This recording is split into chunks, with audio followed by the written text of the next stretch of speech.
மத்தேயு எழுதிய நற்செய்தி அதிகாரம் 17 இறைவசனங்கள் 1 முதல் 9 முடிய. 6 நாள்களுக்கு பின்பு இயேசு பேதுருவையும் யாக்கோபையும் அவர் சகோதரரான யோவானையும் ஒரு உயர்ந்த மலைக்கு தனிமையாக கூட்டிக் கொண்டு போனார். அங்கே அவர்கள் முன் அவர் தோற்றம் மாறினார். அவரது முகம் கதிரவனைப் போல் ஒளிர்ந்தது.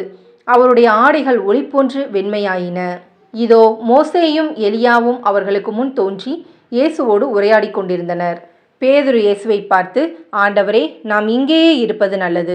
உமக்கு ஒன்றும் மோசேயுக்கு ஒன்றும் எலியாவுக்கு ஒன்றுமாக 3 கூடாரங்களை அமைக்கட்டுமா? இது உமக்கு விருப்பமா என்றார். அவர் தொடர்ந்து பேசிக் கொண்டிருந்த போது ஒளிமயமான மேகம் ஒன்று அவர்கள் மேல் நிழலிட்டது. அந்த மேகத்தினின்று, என் அன்பார்ந்த மைந்தர் இவரே, இவர் பொருட்டு நான் பூரிப்படைகிறேன், இவருக்கு செவிசாயுங்கள் என்று ஒரு குரல் ஒலித்தது. அதை கேட்டதும் சீடர்கள் மிகவும் அஞ்சி முகங்குப்புற விழுந்தார்கள். இயேசு அவர்களிடம் வந்து அவர்களை தொட்டு, எழுந்திருங்கள், அஞ்சாதீர்கள் என்றார்.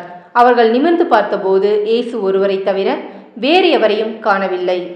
அவர்கள் மலையிலிருந்து இறங்கி வந்தபோது இயேசு, மானிட மகன் இறந்து உயிருடன் எழுப்பப்படும் வரை இக்காட்சியை பற்றி எவருக்கும் சொல்லக்கூடாது என அவர்களுக்கு கட்டளையிட்டார்.